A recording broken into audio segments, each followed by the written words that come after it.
lascivious lingo, junky jargon, raunchy rhetoric. That's right, we're talking about teenagers and bad language here on Tips on Teens. My name is Kent Toussaint. I'm a licensed marriage and family therapist, and I specialize in helping kids, teens, and families live happier lives. I lead two organizations, Teen Therapy Center and the nonprofit 501c3 organization, Child and Teen Counseling, both here in Woodland Hills, California. Every Wednesday at noon, I jump into Facebook Live to answer your parenting questions. And let's jump into today's question. I'm going through a really difficult time with my 13-year-old son. He's really discovered lewd language and crude humor. This is usually focused around his bodily functions or body parts. Sometimes he says stuff in front of other adults, and it's really embarrassing. I've told him he sounds like a pervert and that he should know better, but it doesn't seem to be working. Any advice? Yes, thank you for your question. First, what I'd want to caution you is coming at him with being very judgmental and accusatory, like, calling him names like a pervert, or, saying that, he should know better. As soon as any of us go at our kids like that, even if what they're doing is wrong, they're going to get defensive and put a wall up, and they're not going to listen to anything anyone says. They're just going to hold on to the defenses, which may make them want to get into their bad language even more. The first thing is to take a breath and be calm. It is embarrassing. I get it.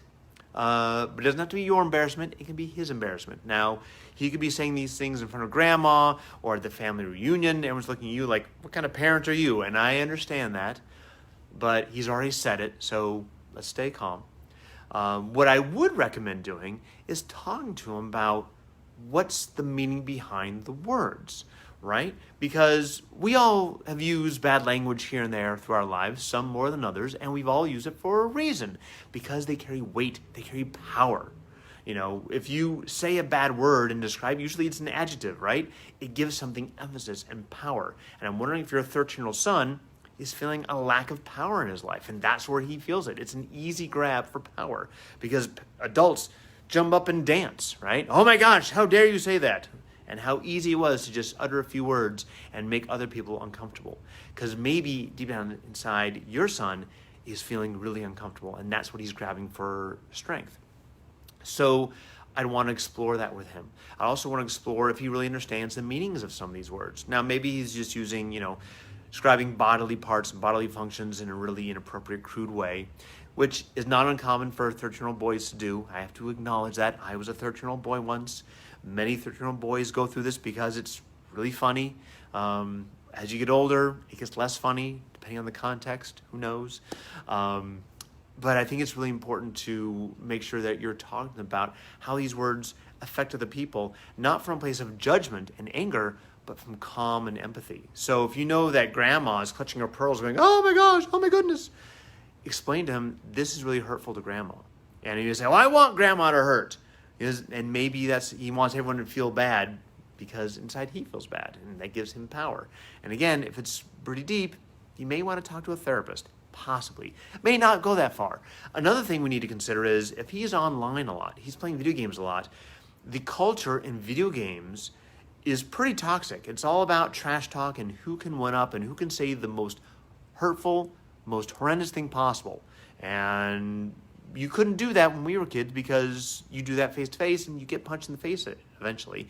When you're online, you're never going to get punched in the face. You're safe in front of your computer. No one's going to track you down because you have an alias online screen name anyway, so no one knows who you are. So you can say anything you want, no matter how horribly offensive it is. And sometimes kids will take that and see it as appropriate in real world settings. And your kid may have to suffer some consequences to realize, oh, I can't do that. Maybe offend someone he didn't want to offend. A teacher, a relative, a friend, I don't know. But I think it's important to continue having this conversation from a place of empathy, compassion, and patience. Also, make sure that you're setting the standard. Are four-letter words and inappropriate language coming out of your mouth all the time or when you get angry? So make sure you're walking the walk. By the way, there's an article down below that I have a link to that I wrote a few years ago that goes in even more in detail about this. We don't have time to go into, because we only have a few minutes on this broadcast. But again, stay calm, talk to them, get a feel for what's going on, what's behind the words, and if it's something deeper and more troubling, you may want to have them talk to someone, a teen therapist especially. Anyways, that's our question for today.